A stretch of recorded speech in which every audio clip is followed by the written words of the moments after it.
I lift my eyes to the mountains, not in fear, but in expectation. Because I know where my help comes from. It doesn't come from the world, from people, or from fleeting strength. My help comes from the Lord, the maker of heaven and earth. The one who carved the oceans, hung the stars, and still watches over me with relentless love. He does not sleep. He does not grow tired. While the world tosses and turns, while the storms rage and the darkness whispers, he remains, unshaken, unbothered, and fully aware. He guards your steps, even the ones you didn't know were slipping. He keeps you upright when life tries to pull you under. He is your shade at your right hand, the shelter when the sun scorches and the night grows cold. The things that harm others pass over you because his presence casts a shadow of peace around your path.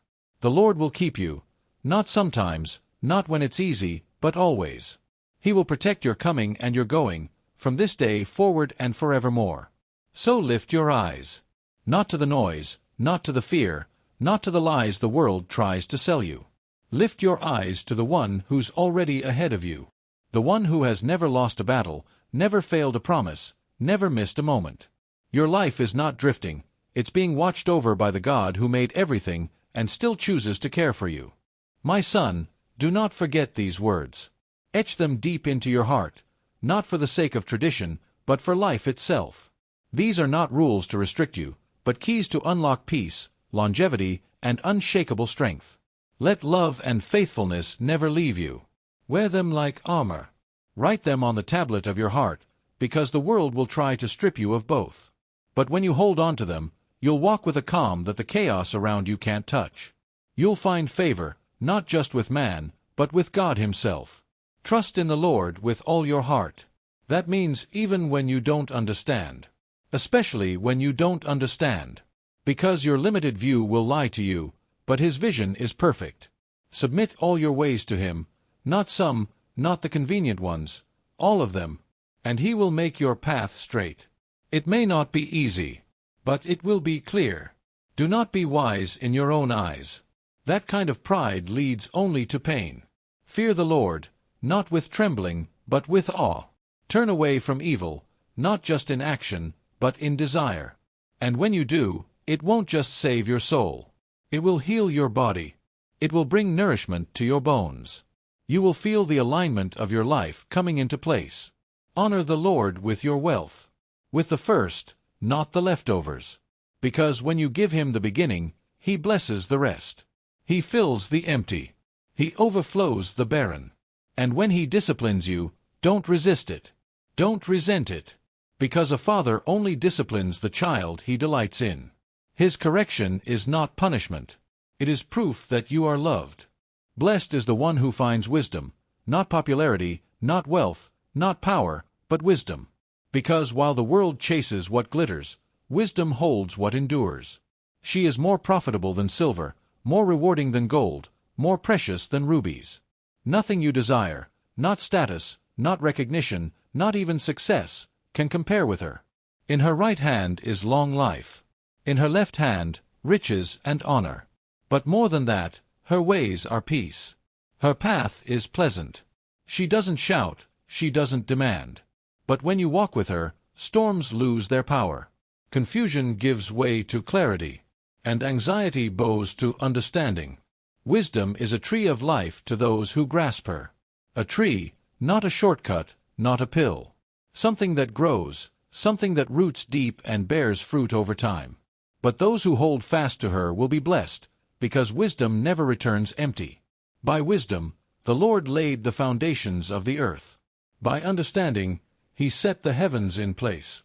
That means the same force that shaped galaxies is available to guide your next decision. The same power that separated oceans can separate your fears from your future. And by his knowledge, even the clouds drop dew, a gentle reminder that wisdom doesn't just build, it refreshes. So stop chasing temporary. Seek what is eternal. Don't just gather information, pursue insight. Because the man who walks with wisdom doesn't need to chase success. He becomes the kind of person success is drawn to. Let wisdom be your pursuit. Let understanding be your compass. And everything else the world worships will become the natural byproduct of who you're becoming. I waited, not because I had faith, but because I had nothing else left. My strength was gone. My hope was buried beneath the weight of regret, failure, and fear. I was stuck, in a pit, deep and slimy, where every step felt heavier than the last, and the darkness whispered, "You'll never climb out of this." But then, he turned to me. Not because I earned it. Not because I cried the loudest. But because mercy has ears. Because love sees what the world overlooks. Because grace moves even when we don't deserve a second chance. He lifted me. Out of the pit. Out of the mud. Out of the mire.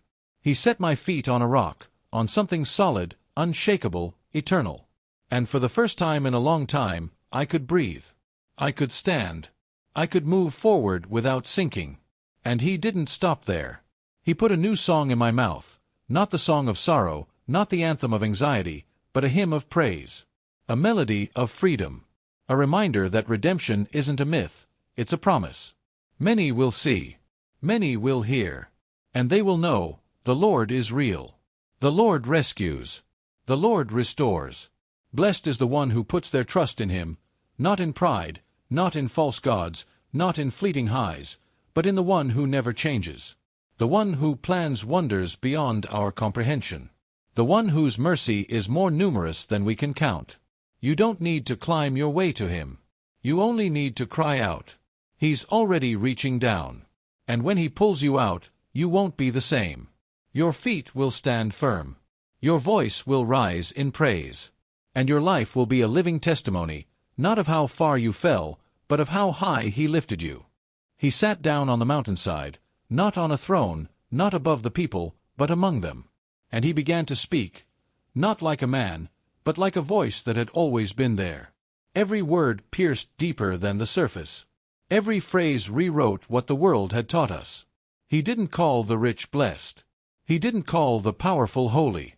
He called the poor in spirit, the broken, the empty, the humbled. He called them heirs to the kingdom of heaven. He said, "Blessed are those who mourn, because their pain would not go unnoticed. Blessed are the meek, for though the world may trample them, they would inherit the earth. Blessed are those who hunger and thirst, not for power, not for pleasure, but for righteousness, because they would be filled, not with things, but with truth." He honored the merciful, the pure in heart, the peacemakers, the ones who quietly shape the world while others fight for attention. And he gave glory to the persecuted, to the insulted, to those hated not for doing wrong, but for standing for what's right. And then he looked at them, ordinary people, weary souls, and said, "You are the salt of the earth. You are the light of the world. Not you might be. Not someday. You are. A city on a hill cannot be hidden. A lamp isn't lit to be covered. It is set on a stand to give light to everyone in the house. That's you. Your kindness, your courage, your faith, it was never meant to be kept quiet. Let it shine. Let the world see your good works, not to glorify you, but to point them to something greater. Something eternal. Let them see God through you. Because you were never called to blend in. You were born to stand out. To shine. You've heard it said, "Do not murder." As if righteousness only lives in the absence of violence. As if avoiding sin is the same as walking in holiness. But Jesus cuts deeper. He says, if you harbor anger in your heart, if you let resentment fester, if your words become weapons, then you've already stepped onto the same path. Because sin doesn't start with the hands. It begins in the heart. And what lives there will always make its way out. You think you're innocent because you didn't lash out? Because you didn't strike? But how many times have you murdered someone in your mind? With silence. With bitterness. With pride. The courtroom of heaven doesn't just weigh actions, it examines intentions. So he calls us higher. Not just to restrain anger, but to release it. To stop worshipping with one hand while wounding with the other. He says, before you offer your gift at the altar, look within. If you remember that someone holds something against you, go. Leave the offering. Make peace. Reconcile. Then return. Because your offering means nothing if your heart is heavy with hate. Your worship is hollow if your pride has made you deaf to the pain you've caused. He isn't just telling you to be kind. He's inviting you to be free. To lay down the chains of unresolved offense. To stop dragging around old wounds like badges of honor. Forgiveness is not weakness. Reconciliation is not surrender. It's power. It's obedience. It's becoming like Him. So settle matters quickly. Don't let pride build walls. Time will only make harder to tear down. Don't wait until the courtroom. Don't wait until the damage is done. Make it right now. Because the one who seeks peace, who chooses love over ego, doesn't just avoid judgment. They reflect the heart of God. You've heard it said, love your neighbor and hate your enemy. That's easy. That's human. That's what the world teaches. Reward those who are kind to you, punish those who cross you. But Jesus speaks a different language. One that shakes kingdoms and silences pride. He says, love your enemies. Not tolerate. Not avoid. Love. Pray for those who curse you. Bless those who hurt you. Do good to those who've never done good to you. That's not weakness. That's power. That's not softness. That's strength that most people will never understand. Anyone can love someone who's easy to love. Anyone can be kind to those who agree with them. Even the most corrupt people do that. But real love, divine love, shows up when it's hardest. It answers hate with compassion. It meets betrayal with grace. This kind of love doesn't just bless the world, it transforms you. Because when you love like that, you begin to look like your Father in heaven. The same God who causes the sun to rise on both the righteous and the wicked. The same God who sends rain on the good and the undeserving. He loves without conditions. And He calls you to do the same. This is not about being passive. This is about being powerful in a way the world cannot imitate. It's about becoming unshakable in the face of offense. Free in the face of insult. Steady in the face of cruelty. You were not called to love when it's convenient. You were called to love because it's who you are, a child of the Most High. So rise above the noise. Love anyway. Forgive anyway. Bless anyway. Because mercy is your weapon. And love is your legacy. He stood on level ground, not above them, not distant, but eye to eye with the broken, the desperate, the forgotten. Crowds pressed in from every direction. Judea, Jerusalem, Tyre, Sidon. Not for a show, but for something real. Something eternal. And they came wounded, but they left whole. Power flowed from Him. Not just to heal bodies, but to awaken souls. And then, with eyes full of mercy, He began to speak, not like a ruler declaring commands, but like a father revealing his heart. Blessed are you who are poor, for yours is the kingdom of God. Blessed are you who hunger now, you will be satisfied. Blessed are you who weep now, you will laugh. The world says you're blessed when you have it all. But heaven says you're blessed when you're empty, because then God can fill you.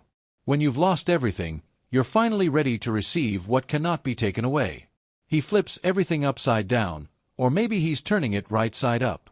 Woe to you who are rich now, well-fed now, laughing now, because comfort without compassion is a curse. And laughter that mocks the broken will echo into silence. But the call doesn't stop at blessing. He says, love your enemies. Do good to those who hate you. Bless those who curse you. This isn't weakness. This is the highest form of strength. To lend without expecting back. To forgive without being asked. To reflect the mercy of the one who gives freely, even to the ungrateful and wicked. This is the way of the kingdom. Not just to receive grace, but to give it. Not just to survive this world, but to change it. Be merciful, just as your Father is merciful. Because in a world obsessed with fairness, heaven is offering something greater. Radical love. Unreasonable kindness. Divine reward.